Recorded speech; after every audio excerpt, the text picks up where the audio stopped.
This video is an intro to the Battletech universe and its history, using a breakdown of the Battletech intro cinematic, a game by Harebrained Schemes, published by Paradox Ineractive.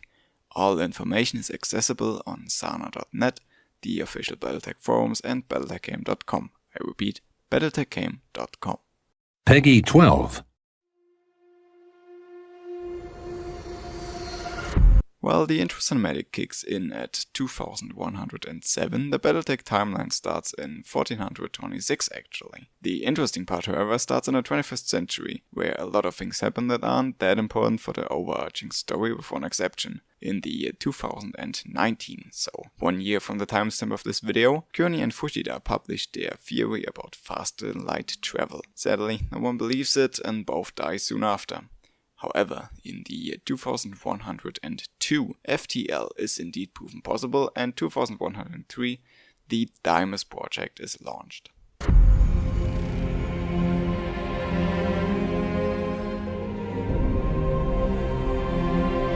The first unmanned prototype jump ship successfully jumps in 2107 within the solar system.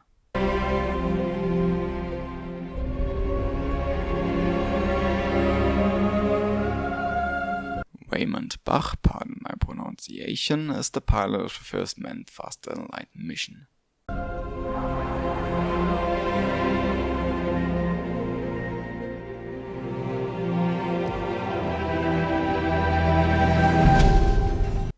Which was obviously a success, so within the same year there's a big jump in the Tauseti system, with the crew returning mostly healthy 30 days later.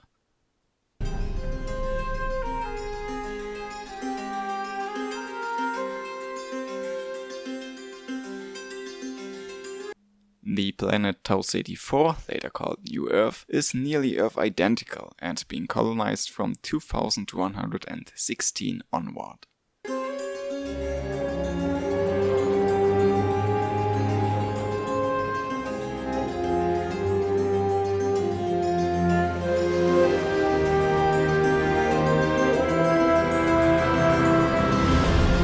Of course, one colony isn't enough, so mankind spreads to over 2000 star systems within the next centuries.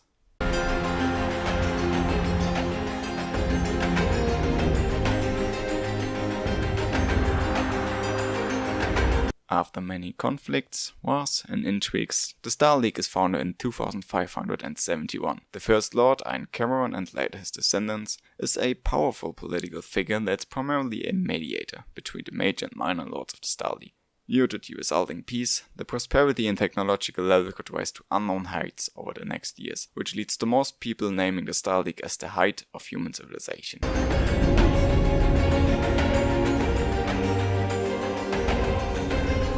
With the technological height also came the height of battlemech technology from the 31st century's perspective.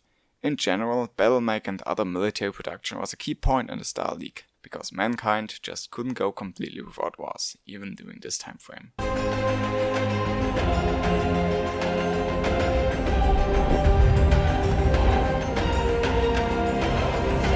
One of these wars, caused by the man in the video Richard Cameron's politics, ultimately led to the downfall of the Star League in 2765.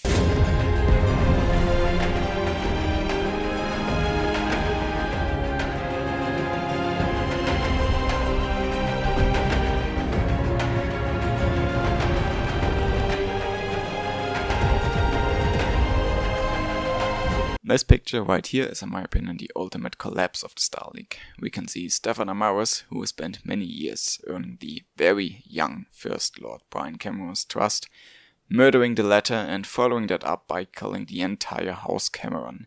He therefore eliminates all possible heirs to the title, declares himself First Lord, and starts a major civil war, ending in his death and major destruction.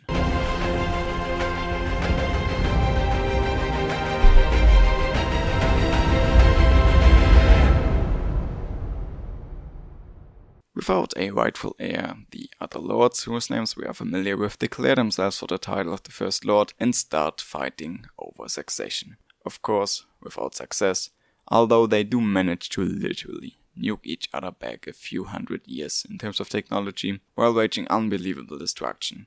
One event, not shown in the intro and worthy of mention, is the exodus of the Star League Defense Forces, where 80% of the regular military decided that they didn't want any part of the destruction and simply left towards unknown space, something that we'll probably be exploring in future expansions for the game. Nonetheless, this couldn't stop the madness of the Succession Wars, and this is where Battletech starts.